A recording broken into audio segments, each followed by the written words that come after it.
사도행전 15장입니다.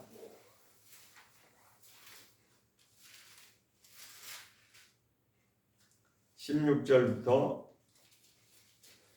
21절까지 읽겠습니다. 사도행전 15장 16절부터 21절까지입니다. 시작. 이후에 내가 돌아와서 다윗의 무너진 장막을 다시 지으며 또 그 퇴락한 것을 다시 지어 일으키리니 이는 그 남은 사람들과 내 이름으로 일컬음을 받는 모든 이방인들로 주를 찾게 하려 함이라 하셨으니 즉 예로부터 이것을 알게 하시는 주의 말씀이라 함과 같으니라. 그러므로 내 의견에는 이방인 중에서 하나님께로 돌아오는 자들을 기록게 말고 다만 우상이 더러운 것과 음행과 목매어 죽인 것과 피를 멀리하라고 편지하는 것이 가하니 이는 예로부터 각성에서 모세를 전하는 자가 있어 안식일마다 회당에서 그 글을 읽음이니라 하더라. 아멘. 오늘 말씀을 나누고자 하는 것은 다윗의 무너진 장막이라고 하는 주제를 가지고 말씀을 나누도록 하겠습니다. 오늘 본문 말씀에 보면 다윗의 무너진 장막이 나오죠. 자, 모든 것은 하나님께서 시작하신 것입니다. 창조하심부터 시작하고 또한 인간이 하나님의 형상대로 지음을 받은 것은 하나님의 뜻이 인간을 통해서 나타내고자 하는 것이었습니다. 그러나 아담 한 사람으로 인해서 그것이 빗나갔고 그때부터 인류의 역사는 선과 악이 공존할 수밖에 없는 그런 역사가 오늘날까지 진행되고 있습니다. 자, 여러분 너무나 잘 아시겠지만 지금의 온 세상은 눈에 보이는 것들로 인해서 자기네들의 그 세력과 권력을 가지고 무엇인가를 성취한다고 생각을 합니다. 그러나 성경의 모든 말씀들은 시작과 끝이 모든 것은 하나님의 손에 이루어지는 것을 분명히 말씀하고 있습니다. 그래서 오늘은 다윗에 관해서 한번 구약 말씀을 통해서 보도록 하겠습니다. 사무엘하 15장으로 가보겠습니다.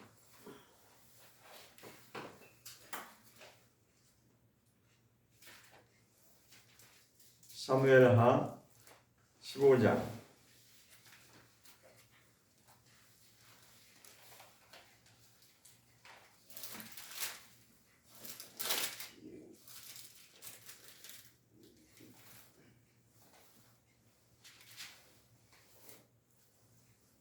사무엘하 15장 1절부터 보면 이후에 압살롬이 자기를 위하여 병거와 말들을 준비하고 전배 50명을 세우니라. 압살롬이 일찍 일어나 성문길 곁에 서서 어떤 사람이든지 송사가 있어 왕에게 재판을 청하러 올 때에 그 사람을 불러서 이르되 너는 어느 성 사람이냐? 그 사람의 대답이 종은 이스라엘 아무 지파에 속하였나이다 하면 압살롬이 저에게 이르기를 내 일이 옳고 바르다마는 내 송사들을 사람을 왕께서 세우지 아니하셨다 하고 또 이르기를 내가 이 땅에서 재판관이 되고 누구든지 송사나 재판할 일이 있어 내게로 오는 자에게 내가 공의 베풀기를 원하노라 하고 사람이 가까이 와서 절하려 하면 압살롬이 손을 펴서 그 사람을 붙들고 입을 맞추니 무릇 이스라엘 무리 중에 왕께 재판을 청하러 오는 자들에게 압살롬의 행함이 이 같아서 이스라엘 사람의 마음을 도적하니라. 자, 6절의 마지막이 뭐라고 나왔냐면 이스라엘 사람의 마음을 도적했다라고 말씀이 나오죠. 자, 그럼 1절부터 6절까지의 그 내용은 거짓으로 사람들의 마음을 그렇게 도적질한다라고 하는 말씀을 하고 있습니다. 오늘은 제가 오늘날 현실을 보면서 마치 이 사무엘하 15장 내용은 다윗이 왕을 하고 있을 때 압살롬이라고 하는 자가 반역을 일으키는 사건입니다. 자, 절 좀 보세요. 자, 압살롬은 누구예요? 다윗 왕의 아들입니다. 자식입니다. 다윗 왕의 아들임에도 불구하고 자기 아버지한테 반역을 일으키는 사건입니다. 세상은 참 선과 악으로 나눠질 수밖에 없어요. 이 권력이라고 하는 것이 그렇게 사람의 마음을 악하게 만드는 것 같아요. 자, 오늘 보면 압살롬이라고 하는 자가 이제 반역을 꾀하기 위해서 사람들의 성문 앞에 서서 사람들마다 다 자기 편으로 이렇게 끌어들이는 거예요. 근데 사람들은 그냥 거기에 다 넘어가는 거죠. 왜냐하면 그가 하는 말이 그럴듯하기 때문에 그 말에 이제 속는 것이죠. 여기 중간에 4절에 보면 내가 공의 끝부분에 4절 끝부분에 가보면 내가 공의 베풀기를 원하노라 하고 있습니다. 자, 말을 얼마나 좋은 말입니까? 공의라고 하는 말은 굉장히 좋은 말이죠. 그런데 이것이 사실이 아니라고 하는 것이 문제가 되는 거죠. 그러니까 말과 그 사람의 내용은 다릅니다. 말하는 것과 진실은 다른 것입니다. 그래서 압살롬이라고 하는 자가 이제 4년 동안 7절에 보면 4년 만에 압살롬이 왕께 구하되 내가 여호와께 서원한 것이 있사오니서 이때까지만 해도 다윗 왕은 자기 아들이 자기를 반역한다라고 생각을 꿈에도 생각해 본 적이 없죠. 그래서 다윗 왕에게 구합니다. 내가 꿈꾸는 것이 있는데 헤브론에 내가 갈 수 있기를 원합니다. 해가지고 헤브론에 갑니다. 헤브론에 가서 이제 여기는 예루살렘인데 헤브론에 가서 자기가 이제 반역의 길을 높이 드는 거예요.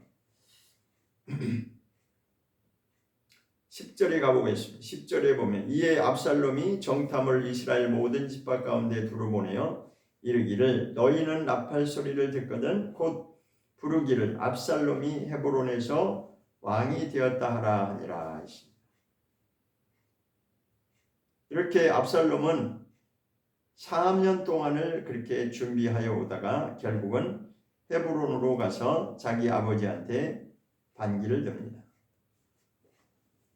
그러니까 인간의 마음은 참으로 알 수 없는 것이에요. 자기 아들인데도 이렇게 반역을 일으키는 거 보면 누구도 인간의 마음은 헤아릴 수가 없는 것 같습니다. 그러나 이 사건이 결국은 여러분도 아시겠지만 결국은 어떻게 끝났어요? 결국은 압살롬이 패하고 압살롬은 죽게 되고 다윗 왕이 결국은 다시 복귀하는 그 사건으로 이제 결론이 지어지죠. 자, 그런데 여기서 보면 15장 12절에 가보겠습니다. 15장 12절에 보면 이런 말씀이 있죠. 12절 같이 한번 읽어보겠습니다. 시작. 제사 드릴 때에 압살롬이 사람을 보내어 다윗의 모사 길로 사람 아히도벨을 그 성읍 길로에서 청하여 온지라 반역한 일이 커가매 압살롬에게로 돌아오는 백성이 많아지니라. 압살롬이 반역자죠. 그런데도 사람들이 점점 더 그쪽으로 많이 기울어진다는 거죠. 그러니까 모르면 그런 거예요. 모르면은 그렇게 넘어갈 수밖에 없는 거죠. 분별력이 없기 때문에. 여기 보면 아히도벨이라고 하는 자가 나오는데 아히도벨이라고 하는 자는 누구냐면 다윗의 가장 측근에 오늘날로 말하면 뭐 왼팔 오른팔 하는 식으로 다윗의 책사에서 책사 모사라고 하는 것은 이제 책사 아시죠? 전쟁할 때 이렇게 이렇게 해야 됩니다. 이렇게 하면 좋겠습니다. 해가지고 왕에게 진언을 해서 어떤 방법으로 어떻게 싸워서 어떻게 승리할 것인지 아주 머리를 잘 써가지고 그 지혜를 짜내서 이렇게 조언을 하고 그래서 결국은 싸움을 승리로 이끄는 그런 역할을 하는 자죠. 그러니까 다윗의 가장 측근에 있던 사람을 이제 자기 편으로 끌어들이는 거예요. 근데 아히도벨이 넘어간 거죠. 압살롬의 말에 이제 넘어가서 이렇게 이제 반역의 길에 서게 됩니다. 결국은 이제 다윗이 예루살렘에서 쫓겨나게 된 도망가는 사건이 벌어져요. 그런데 여기 뒤에 보면 무슨 내용이에요? 다윗이 어떻게 처신하는지를 이제 나오는데 뒤에 보면 뒤에 가서 16장에 가보면 이런 내용이 나옵니다.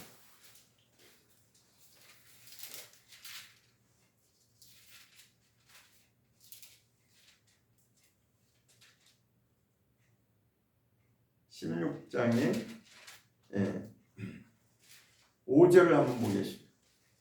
사무엘하 16장 5절에 보면 같이 8절까지만 한번 읽어보겠습니다. 시작. 다윗 왕이 바후림에 이름에 거기서 사울의 집 족속 하나가 나오니 게라의 아들이요 이름은 시므이라. 저가 나오면서 연하여 저주하고 또 다윗과 다윗 왕의 모든 신복을 향하여 돌을 던지니 그때 모든 백성과 용사들은 다 왕의 좌우에 있었더라. 시므이가 저주하는 가운데 이와 같이 말하니라. 피를 흘린 자여 피로한 자여 가거라 가거라. 사울의 족속의 모든 피를 여호와께서 내게로 돌리셨도다. 그 대신에 내가 왕이 되었으나 여호와께서 나라를 내 아들 압살롬의 손에 붙이셨도다. 보라 너는 피를 흘린 자인 고로 발을 자체하느니라.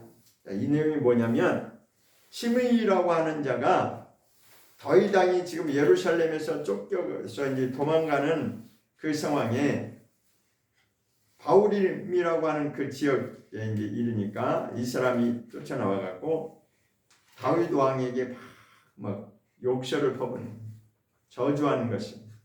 왜 그러냐면 이 사람은 지금 다윗 왕은 이제 완전히 그냥 패해가지고 도망가고 그 아들 반역자 압살롬이 승리했다고 생각하니까 막 말을 모든 것이 다 상황이 끝난 것처럼 저주하는 말을 하는 거예요. 그러니까 상황 판단을 착각하는 거죠. 지금 압살롬이 왕이 된다고 생각하니까 근데 나중에 뒤에 가면 또 역전됩니다. 자, 그런데 여기에서 다윗이 어떻게 반응했는지 이제 그게 중요합니다. 9절부터 한번 읽어보겠습니다. 시작. 수라의 아들 아비새가 왕께 여짜오되 이 죽은 개가 어찌 내 주 왕을 저주하리까? 청컨대 나로 건너가서 저의 머리를 베게 하소서. 내가 가서 목을 베겠다 그랬어요. 이제 장수가 아비새라고 하는 장수가 저 사람 저렇게 그냥 내버려 둘 수 없습니다. 내가 가서 처치하겠습니다 하니까 왕이 다윗 왕이죠. 10절 보겠습니다. 시작. 왕이 가로되 수라의 아들들아 내가 너희와 무슨 상관이 있느냐? 저가 저주하는 것은 여호와께서 저에게 다윗을 저주하라 하시니 네가 어찌 그리하였느냐 할 자가 누구겠느냐고 또 아비새와 모든 신복에게 이르되 내 몸에서 나는 아들도 내 생명을 해하려 하거든 하물며 이 베냐민 사람이랴 여호와께서 저에게 명한 것이 있니 저로 저주하게 버리더라. 저 좀 보세요. 다윗이 어떻게 반응해요? 저가 나를 저주하는 것은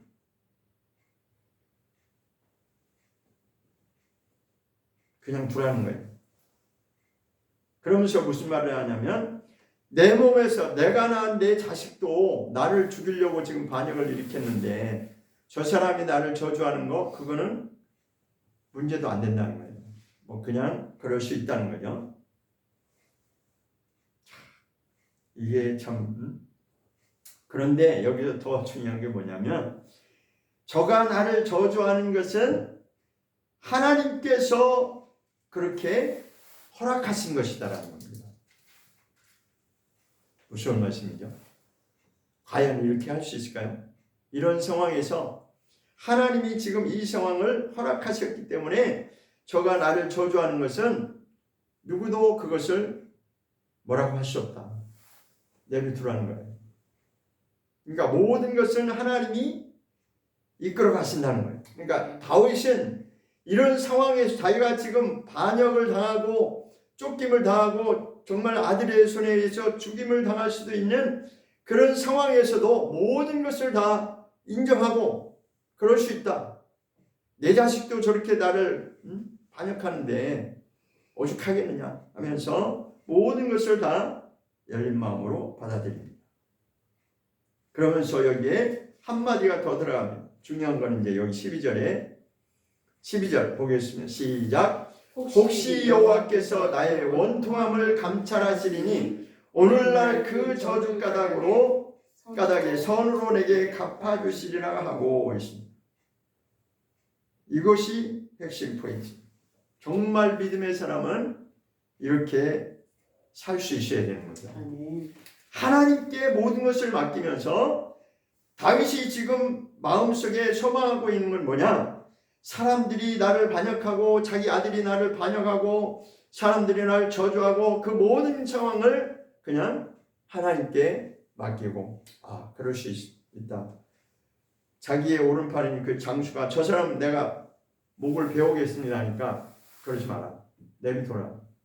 그것도 하나님이 허락하신 거야. 그러나 내 마음은 하나님께서 나의 이 원통함을 그러니까 마음속에는 지금 뭐예요? 울고 있는 거죠. 그의 마음에는 정말 억울함이 있는 거예요. 원통함이 있는 거예요. 그렇지만 그것까지도 자기가 어떻게 하려고 하는 것이 아니라 하나님께 맡깁니다. 혹시라도 하나님이 나를 인정하신다면 하나님께서 나를 예쁘게 보신다면 나의 원통함을 하나님이 감찰하실 거다.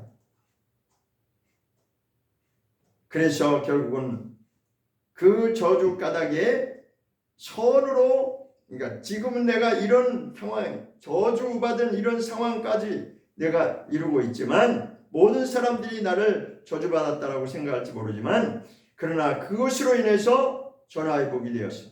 선으로 하나님이 나를 갚아주실 것이다라고 믿으며 고백을 하는 것입니다. 그러니까 하나님께 모든 걸 맡기고 자기의 속의 이 원통함까지도 하나님이 헤아려 주시고 그것을 역전시켜서 회복시켜 주시기를 고대하는 것입니다. 오늘날 우리의 이 현실 속에서 우리는 그러한 믿음으로 살아가길 원합니다. 그러니까 믿음이라고 하는 것이 어떤 상황에 접해 있을 때 그가 어떻게 반응하냐에 따라서 그 진정성이 나오는 것이죠. 그래서 지금 이 상황에서는 다윗의 장막이 다 무너지는 것 같아요. 그렇지만 상황은 아직 끝나지 않았습니다. 자, 뒤에 보면 이 시므이라고 하는 사람이 다윗이 쫓겨갈 때에 막 저주하면서 자기가 이제는 모든 상황이 끝났다고 생각하고 다윗은 완전히 끝났다고 생각해서 그렇게 함부로 말을 했는데 뒤에 가면 어떤 상황이 벌어지냐면 역전이 됩니다. 이제 압살롬이 패해서 죽게 됩니다. 그래서 다시 이제 다윗이 왕궁에 예루살렘으로 다시 복귀할 때 또 시므이라고 하는 사람이 다윗과 또 만나는 사건이 벌어집니다. 자, 19장에 한번 가보겠습니다. 사무엘하 19장.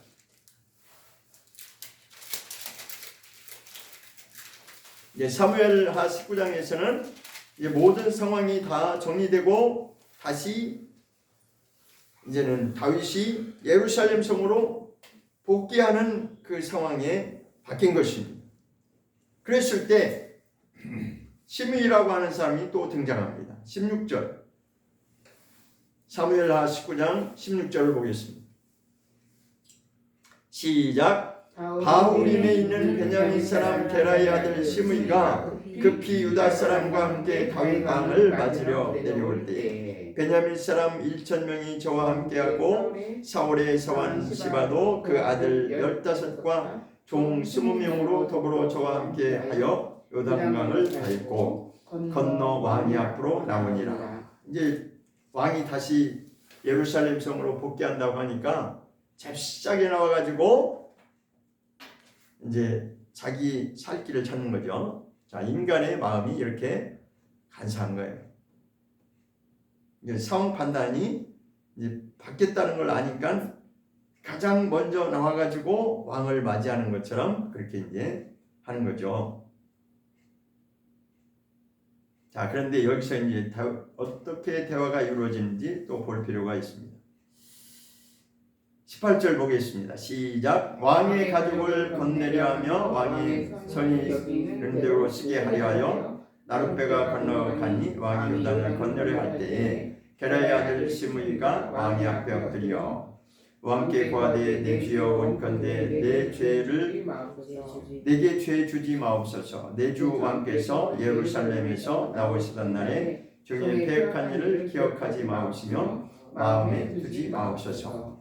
기억나시나요? 조금 전에 우리가 읽었죠? 시므이가 뭐라고 저주했어요?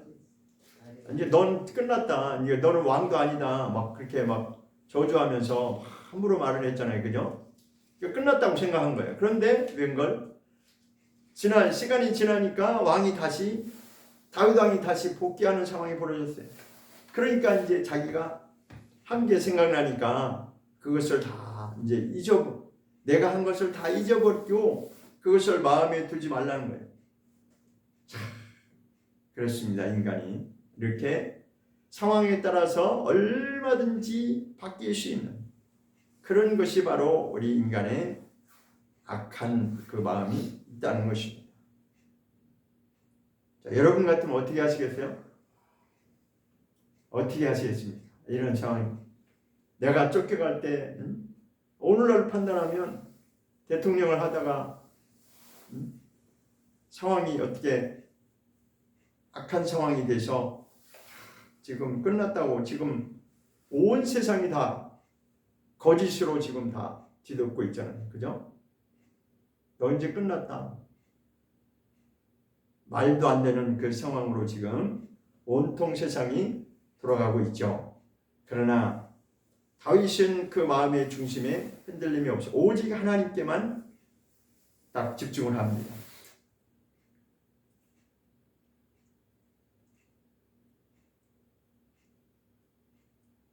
그랬을 때 스루야의 아들 여기 또 아비새가 또 등장합니다. 스루야의 아들 21절 보겠습니다. 21절 시작. 스루야의 아들 아비새가 대답하여 가로되 시므이가 여호와의 기름 부으신 자를 저주하였으니 그로 인하여 죽어야 마땅치 아니하니까. 이 장군 이름인데 이 사람이 또 등장을 해서 저 사람은 왕을 저주한 사람입니다. 당연히 죽어 마땅한 사람 아닙니까? 라고 지금 강력하게 어필을 하는 거예요. 그랬는데 다윗이 또 여기서 어떻게 반응한지 한번 보시죠. 22절 시작. 다윗이 가로되 스루야의 아들들아 내가 너희와 무슨 상관이 있기로 너희가 오늘 나의 대적이 되느냐. 오늘 어찌하여 이스라엘 가운데서 사람을 죽이겠느냐. 내가 오늘날 이스라엘 왕이 된 것을 내가 알지 못하리로 하고. 여기서도 역시 다윗은 자기의 중심을 잃어버리지 않습니다. 아비새라고 하는 장군이 저 사람은 죽어 마땅한 자니까 목을 베야 합니다 하니까 죽이지 마라. 어찌 이 이스라엘에서 사람을 죽일 수 있겠느냐. 나는 죽이지 않는다는 거예요. 그러니까 상대방은 어찌할지라도 자기는 그렇게 똑같이 하지 않겠다는 거예요. 오직 하나님 앞에서 그 중심을 하나님께 드리고 자기를 회복시키는 것까지도 하나님이 나를 감찰하셔서 내 마음의 원통함과 억울함을 하나님이 감찰하셔서 하나님이 나를 선으로 회복시켜 주시기를 원합니다라고 앞전에 고백을 했어요. 그런데 실제로 그렇게 이루어졌습니다. 모든 상황은 정리되었고 다윗은 다시 예루살렘의 왕궁에 복귀하게 됩니다. 그래서 시므이는 다윗의 그 선을 베품으로 말미암아 죽지 않습니다. 이렇게 정말 믿음의 사람은 어떤 상황 앞에서도 마음이 요동치 않고 오직 하나님께만 그 마음의 중심을 드릴 수 있어야 됩니다. 정말 그렇다면 하나님이 인정하신다면, 하나님이 정말 그 마음의 중심을 인정한다면 분명히 하나님께서 회복시켜 주신다고 하는 것이 성경의 분명한 진리입니다. 자, 열왕기상 18장에 한번 가보겠습니다. 열왕기상 18장. 열왕기상 18장 16절.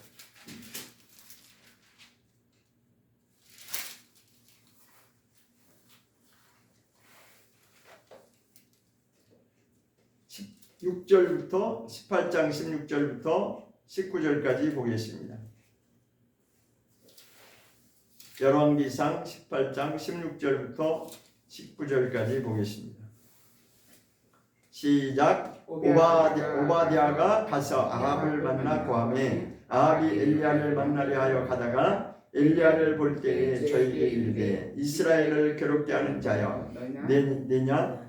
저가 대답하되 내가 이스라엘을 괴롭게 하는 것이 아니라 당신과 당신의 아비의 집이 괴롭게 하였으니 이는 여호와의 명령을 버렸고 당신이 바알들을 쫓았습니다.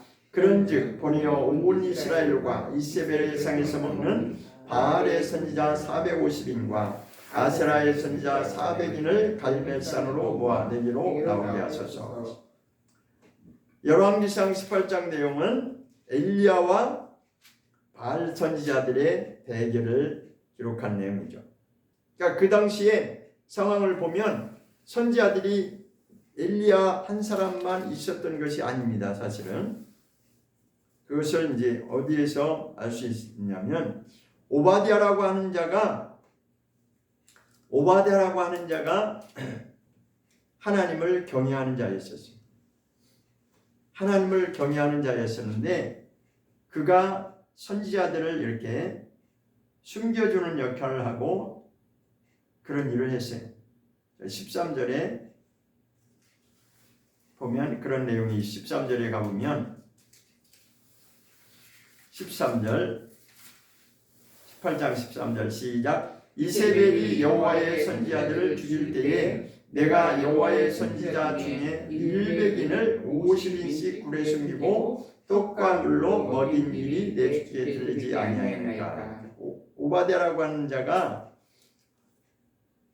선지자들을 숨겨주고 먹을 것을 갖다 공급해주는 그런 선한 일을 했어요. 왜냐하면 그는 하나님을 섬기는 자였기 때문에 그런 마음의 중심이 있던 사람이에요. 자, 그랬는데 이제 엘리야가 오바댜하고 만나서 7절에 보면 그 내용, 오바댜가 길에 있을 때 엘리야가 저를 만난지라 해서 둘이 만났을 때 가서 아합에게 내가 여기 있다고 일러줘라. 그러니까 난 그렇게 못하겠습니다. 거부했어요. 그렇지만 나는 분명히 여기서 안 도망갈 테니까 가서 불러라. 그리고 그 바알을 섬기는 바알 선지자들, 그러니까 가짜죠. 그러니까 여기서 거짓과 진실의 싸움이에요. 이제 진짜 하나님은 여호와 하나님이신데 지금 다 하나님을 버리고 바알 선지자 쪽으로 이제 기울어져 가는 그 입장이에요. 그런데 엘리야 한 사람만이 지금 버티고 있는 거예요. 그래서 지금 이 대결이 어떻게 벌어지냐면 1대 850으로 지금 대결이 되는 거예요. 자, 보면 나오죠? 숫자가 여기 나옵니다. 자, 19절에 보게 19절에 시작. 그런즉 본이여 온 이스라엘과 이스라엘의 상에서 먹는 바알의 선지자가 몇 명이요? 450명이라고 나옵니다. 그렇죠? 그 다음에 또 있어요. 아세라의 선지자 400인을 갈멜산으로 모아 네개로 나오고. 그러니까 바알 선지자 450명, 아세라 신을 섬기는 선지자 400명 해서 모두 더 850명이 가짜 선지자들이 있었어요. 가짜. 그러니까 그들은 가짜죠. 그런데 그들의 선동에 의해서 이스라엘 백성들이 지금 다 기울어졌어요. 그래서 지금 엘리야라고 하는 한 사람이 누가 진짜냐라고 하는 것을 이것을 아주 단판을 치는 거예요. 자, 갈멜산으로 다 나오라고 해라. 그 바알 선지자 450명, 아세라 선지자 400명 다 내 앞에 나오라고 해. 내가 오늘 누가 진짜인지 한번 겨뤄보자. 그래서 이 상황도 이제 어떻게 끝나냐면 하나님이 역사하셔서 하나님이 증거해 주시는 그 사건으로 이제 마무리 되는 거죠. 자, 20절부터 보면 20절부터 보겠습니다. 시작. 아합이 이에 이스라엘 모든 자손에게로 보내어 선지자들을 갈멜산으로 모으니라. 이제 다 사람들을 모아놨어요. 백성들까지 다 이제 모여들었어요. 엘리야가 21절. 엘리야가 모든 백성에게 가까이 나가 이르되 너희가 어느 때까지 이 두 사이에서 머뭇머뭇하려느냐? 여호와가 만일 하나님이면 그를 쫓고 바알이 만일 하나님이면 그를 쫓을지니라 하니 백성이 한 말도 대답지 아니하는지라.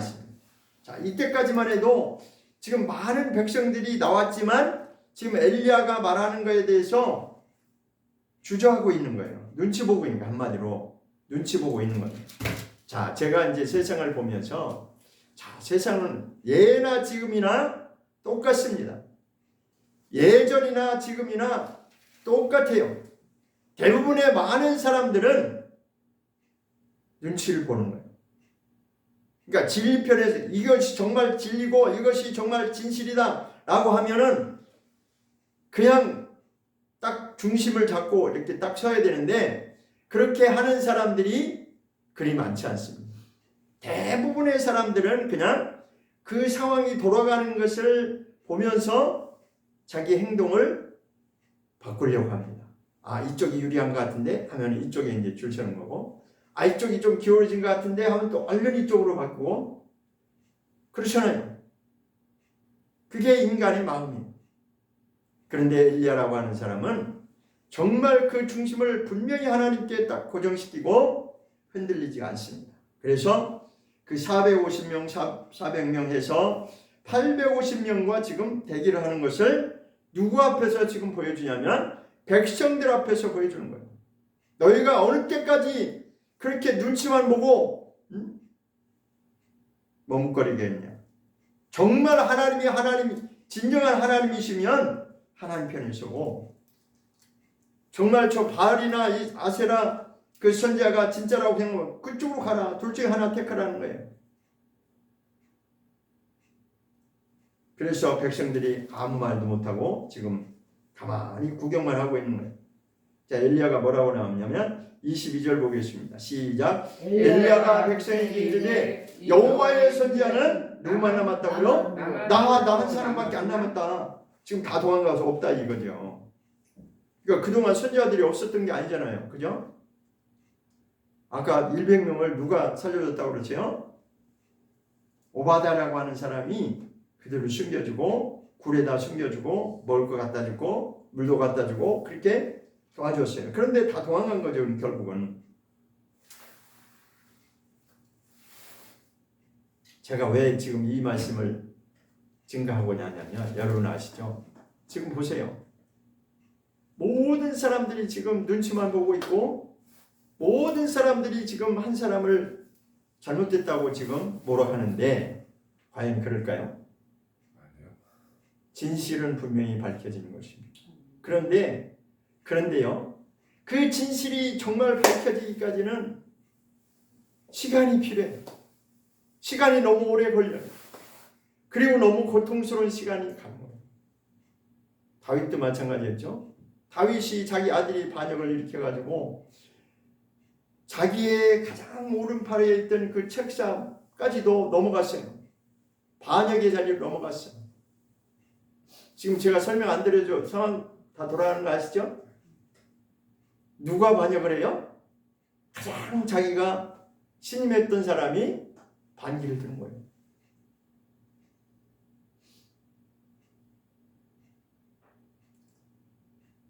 그러나 하나님은 아십니다. 하나님은 더 잘 아시죠. 근데 사람들은 그 얄팍한 마음에 이제는 끝났어. 여기는 끝났어. 이쪽에 서야 돼. 저는 그런 사람 보면 참 머리 잘 돌아가. 근데 그 머리가 과연 잘 돌아가는 머리인지 시간이 지나고 말겠죠. 지금 여기도 그 상황이에요. 근데 나중에 이제 엘리야가 단판을 짓는 거예요. 그러니까 중간은 생략하고 마지막에 이제 어떻게 결론이 나냐면 36절에 한번 가보겠습니다. 몇 장? 18장 36절에 가보겠습니다. 36절부터 이제 마지막 결론이 어떻게 끝나는지 나오죠. 열왕기상 18장 36절 시작. 저녁 소재 드릴 때에 이르러 선지자 엘리야가 나아가서 말하되 아브라함과 이삭과 이스라엘의 하나님 여호와여 주께서 이스라엘 중에서 하나님이 되시니와 내가 주의 종이 됨과 내가 주의 말씀대로 이 모든 일을 행하는 것을 오늘날 알게 하옵소서. 지금 엘리야가 하나님께 기도하는 거죠. 정말 하나님이 하나님 되심을 나타내 주세요. 하나님만이 진정한 하나님 되심을 보여달라는 거예요. 그리고 내가 하나님의 종됨을 하나님이 증명해달라는 거죠.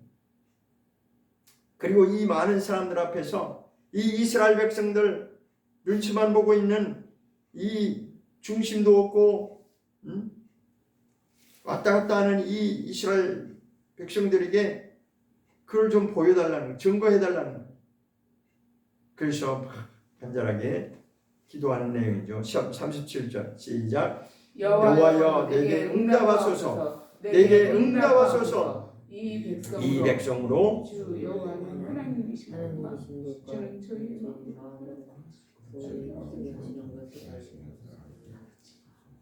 두 가지입니다. 하나는 하나님이 하나님 되심을 보여달라는 것이고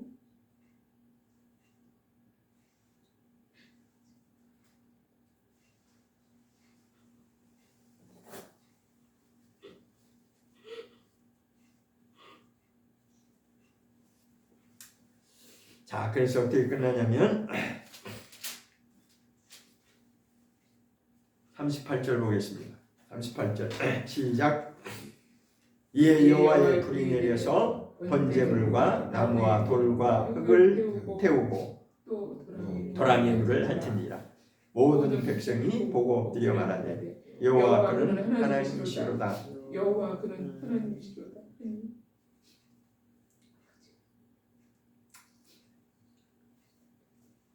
결국은 하나님이 인지하시고 하나님의 불이 내려서 그 번제물을 다 태워버리는 결론이 나옵니다. 그랬을 때 비로소 39절에 백성들의 고백이 나옵니다. 모든 백성이라고 했습니다. 눈치만 보고 있던 그 이스라엘 백성들이 모든 백성이 보고 엎드려 말하되 이제 보여주니까 그때서 이제 아 그렇구나 이제 돌아오는 거죠. 여호와 그는 하나님이시로다. 여호와 그는 하나님이시로다. 결론은 어떻게 끝났냐면 40절 시작. 엘리야가 저에게 이르되 바알 선지자를 잡되 하나도 도망하지 못하게 하라 하며 곧 잡은지라. 엘리야가 저희를 기손 시내로 내려다가 거기서 죽이되. 하나님의 심판이 결론으로 나오는 것입니다. 저는 분명히 하나님께서 주관하시고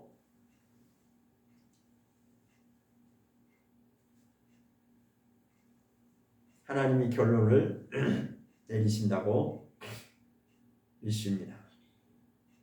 그런데 어느 시대나 마찬가지로 대부분의 많은 사람들은 진실편에 서기보다는 그냥 그 상황에서 내가 어느 편에 서는 게 내가 유리한가, 자기가 유리한 쪽으로 택하는, 유리하냐 불리하냐, 그러니까 눈에 보이는 상황만 가지고 판단하려고 하죠. 근데 성경은 분명히 말합니다. 예수님이 오셨을 때도 똑같은 상황이 벌어졌어요. 요한복음으로 가보겠습니다. 예수님도 예외 없이 그러한 일을, 말도 안 되는 상황을 겪으셨죠. 요한복음 18장으로 한번 가보겠습니다. 요한복음 18장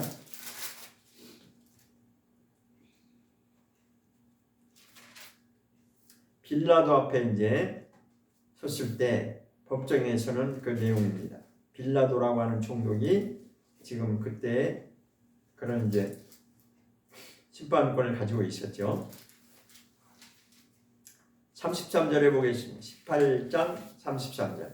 요한복음 18장 33절 시작. 이에 빌라도가 다시 관정에 들어가 예수를 불러가로되 네가 유대인의 왕이냐? 예수께서 대답하시되 이는 내가 스스로 하는 말이뇨 다른 사람들이 나를 대하여 내게 한 말이뇨. 빌라도가 대답하되 내가 유대인이냐? 내 나라 사람과 대제사장들이 너를 내게 넘겼으니 네가 무엇을 하였느냐? 예수께서 대답하시되 내 나라는 이 세상에 속한 것이 아니라 만일 내 나라가 이 세상에 속한 것이었다면 내 종들이 싸워 나로 유대인들에게 넘기지 않게 하였으리라.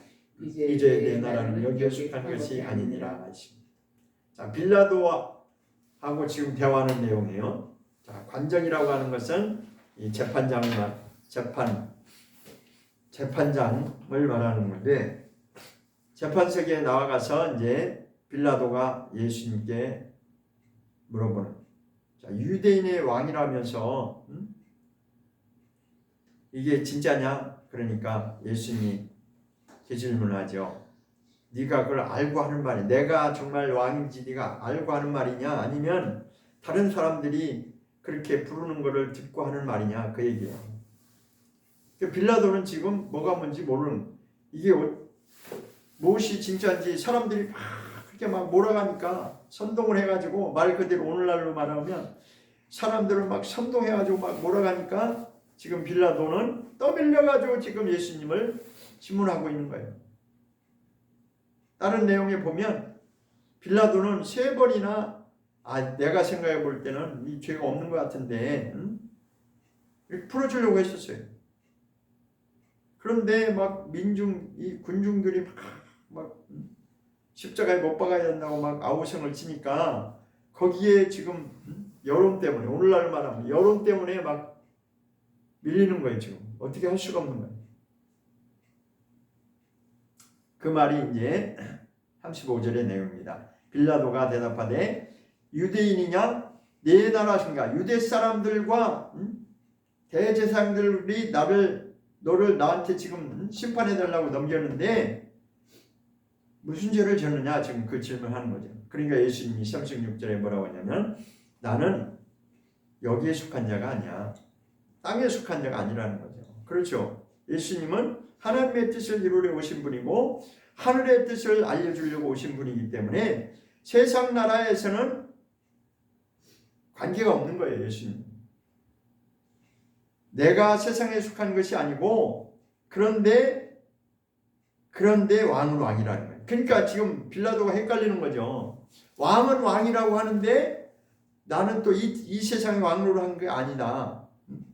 그렇게 얘기하니까 이제 사람들은 보이는 것만 보고 판단하죠. 그러니까 모르는 거죠. 뭐가 뭔지 모르는. 37절 시작. 빌라도가 가로되 그러면 네가 왕이 아니냐? 예수께서 대답하시되 네 말과 같이 내가 왕이니라. 내가 이를 위하여 났으며 이를 위하여 세상에 왔나니 곧 진리에 대하여 증거하려 함이로라. 무릇 진리에 속한 자는 내 소리를 듣느니라 하신대.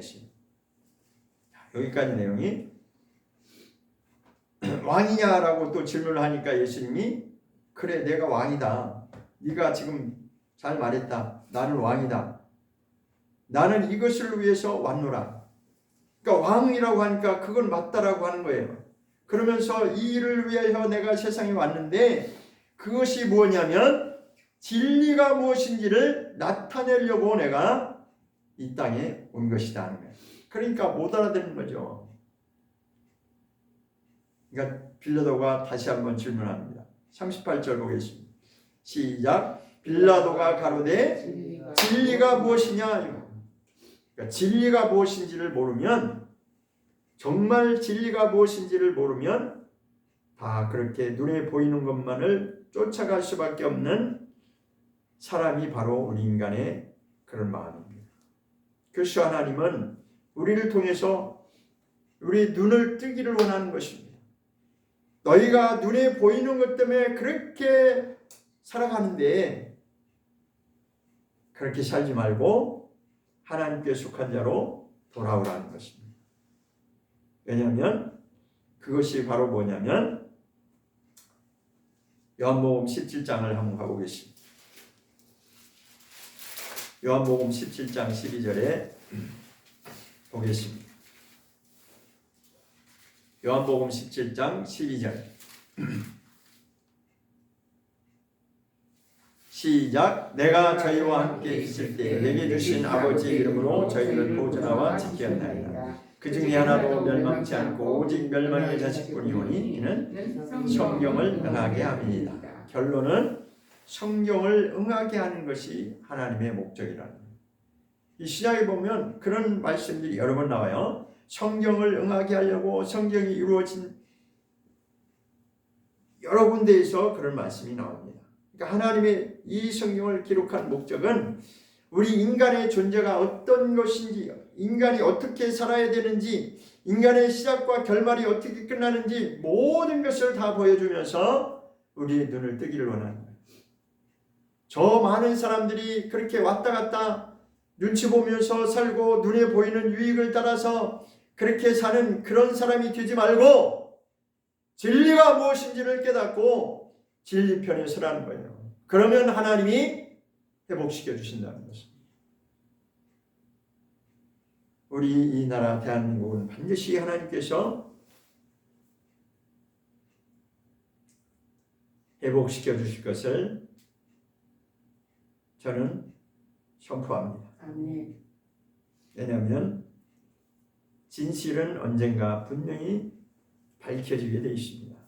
그러나 그 중간의 과정에서 저들은 자기네들이 승리했다고 생각하는 겁니다. 거짓을 가지고 진실인 것처럼 사람들을 선동하고 그렇게 자기의 유익을 쫓아가고 또한 그것으로 인해서 자기의 부귀의 영화를 누리려고 하는 자들은 언젠가는 반드시 하나님께서 갚아주실 것입니다. 다니엘서의 그 고백을 보면 이런 내용이 있어요. 다니엘서를 한번 보겠습니다.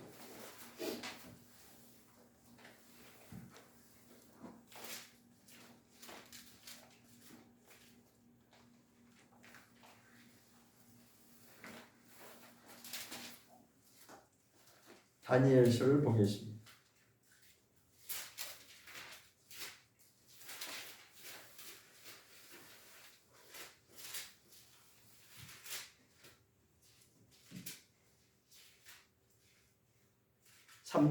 다니엘서 3장. 다니엘서 3장입니다.